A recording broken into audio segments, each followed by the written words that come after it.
This is Coach Lee, and I'm going to tell you how to know if your ex is still in love with you. The first thing we need to do is answer the question, what is love? There are different kinds of love. Stick with me on this because this is important if you're trying to understand how your ex is going through different phases, feeling different things, and going back and forth between different types of love for you. This might be my most important video ever just because I'm going to go into more details about love and how falling in and out of love work and how you can recognize these things in your ex. I'm going to talk about 5 different types of love.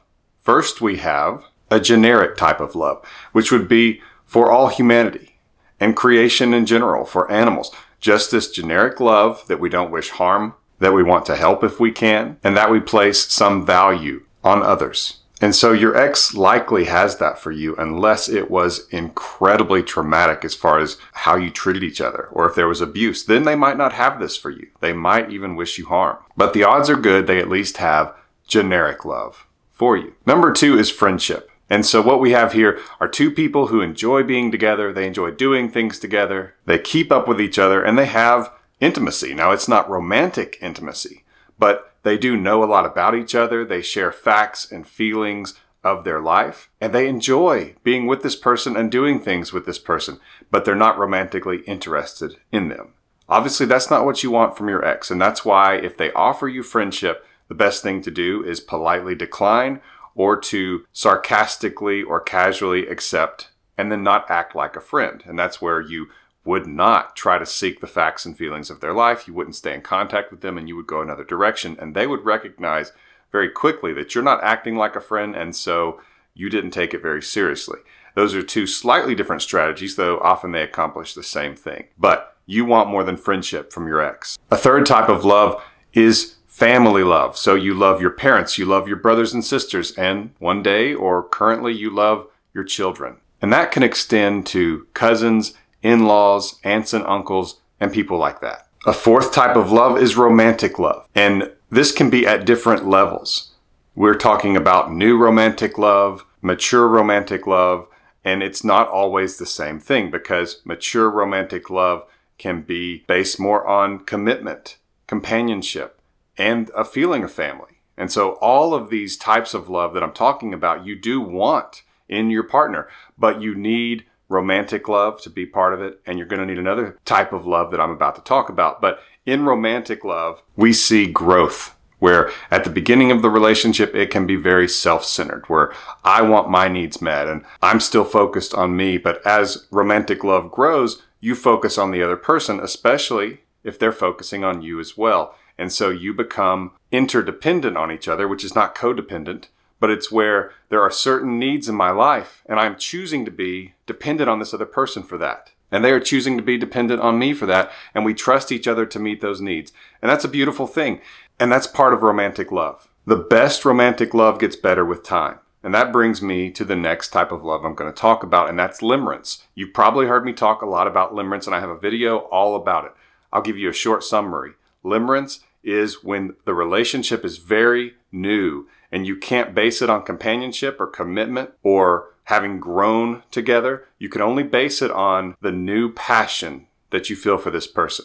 And it's sky high in terms of the emotions you feel and the chemicals that your brain produces to help you feel these things. And so people can often become so enamored and even addicted to limerence that they will think that when some of the limerence from a relationship fades, that relationship is just over, that love is gone, that feelings have faded, and they will seek someone else. And so it's important that people know what limerence is. It's very helpful.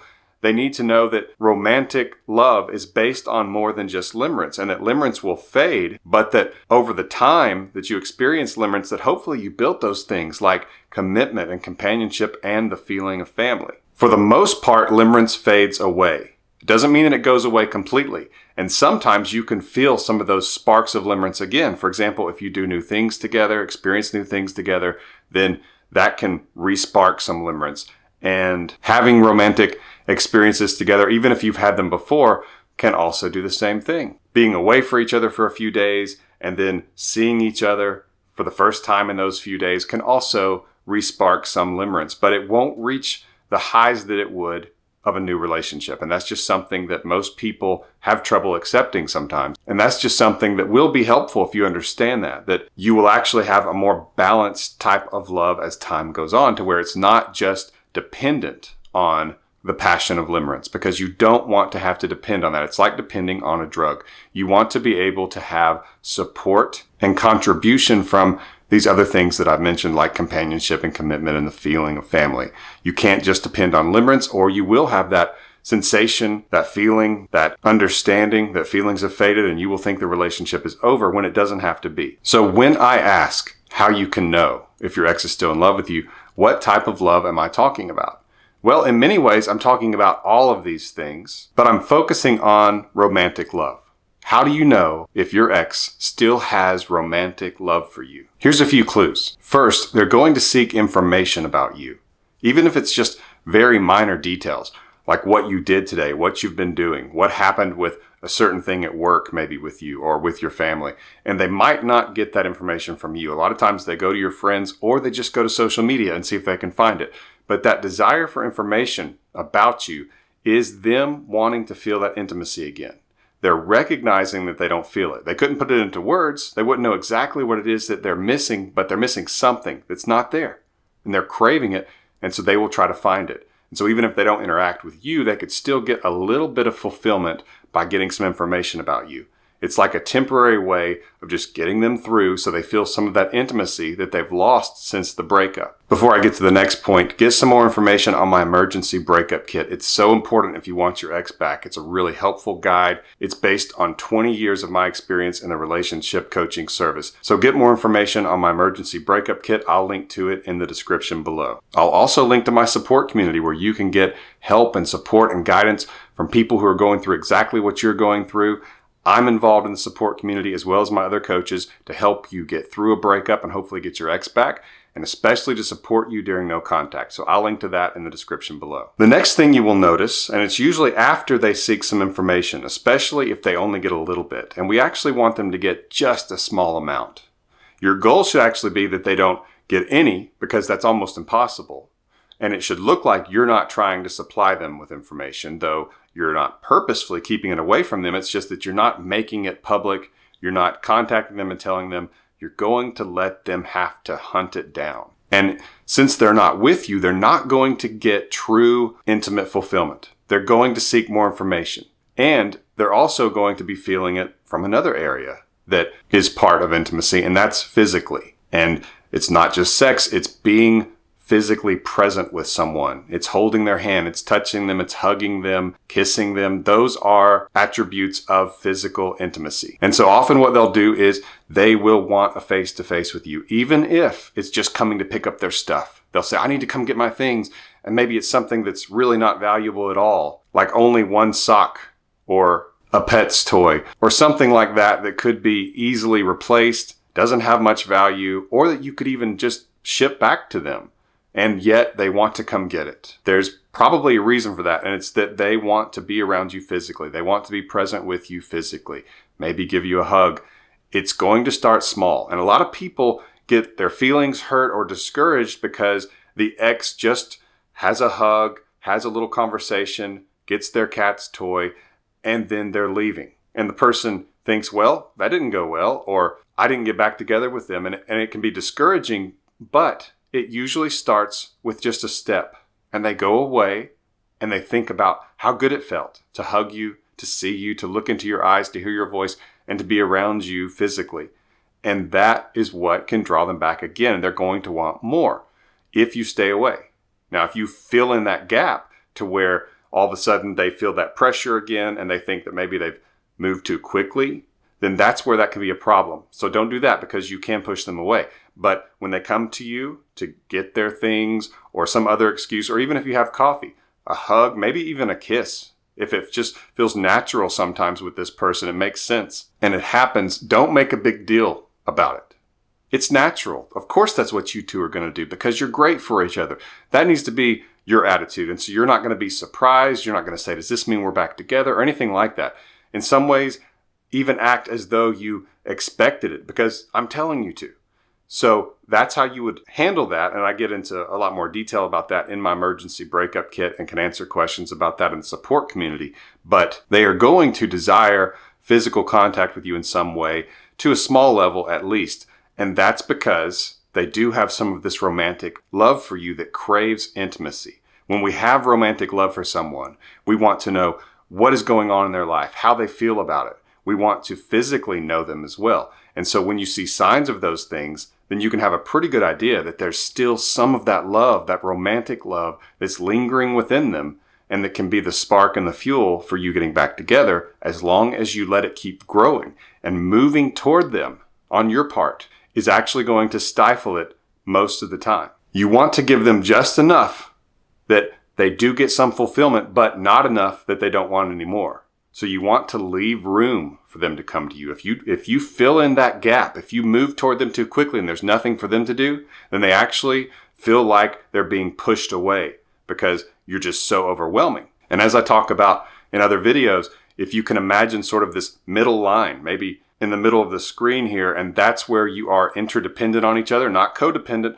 but interdependent, which is healthy. If one person backs away and the other person crosses that middle line, that's where we're talking about obsession and where people start feeling like they're being stalked, or they start feeling like you want this way more than they do, or they can even think of you as being mentally or emotionally unstable. So that's why I'm telling you, don't push too much.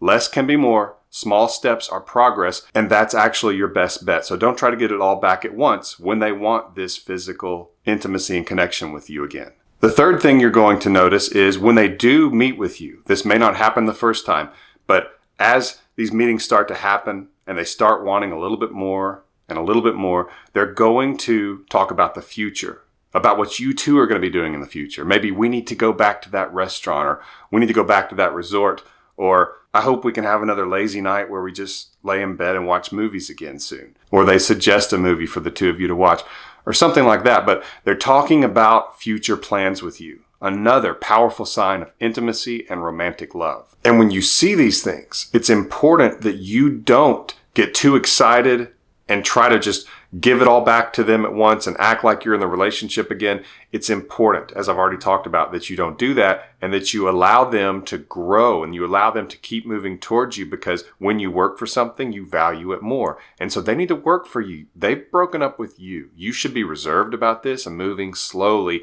and they should feel like they have to earn you back in a lot of ways. There's nothing arrogant about that. It's the truth, because they severed the relationship. And you should be cautious about them. And they should know that you're not certain. That's important, because when you're certain, it sets it up to where they assume that you'll just be permanently certain and they could get you back at any point they wanted to. And that's actually an intimacy killer. They need to feel like that they damaged the relationship, that you actually respect yourself enough that they could damage the relationship and you could not be happy about that. You could want to move on. Maybe not even want them back. But at the same time, it's extremely important that they don't feel that it's insurmountable. And that's why I talk about not ignoring them. When they reach out, a casual response is actually ideal. It actually allows you more control, because you can kind of set the state of the interaction and of what they know about how you feel. So that's why being casual but polite is important, and that you shouldn't say, "I'm so glad to hear from you. I've been miserable," and all those things. But you do want to give them some positive, like it's good talking to you, good to know things are going well. So they do feel that there's been some positive interaction, but they don't feel like they have just gotten it all back at once. That will help intimacy keep growing, because when we feel the progress with someone, it's exhilarating. It causes a resurgence of limerence. It makes us want more. It's a great thing. But when they are still a little bit unsure and they're just slowly kind of stepping towards you and taking partial moves, you don't want to make a big, gigantic leap. So romantic love is the desire for intimacy, and it just feels like you can't get enough.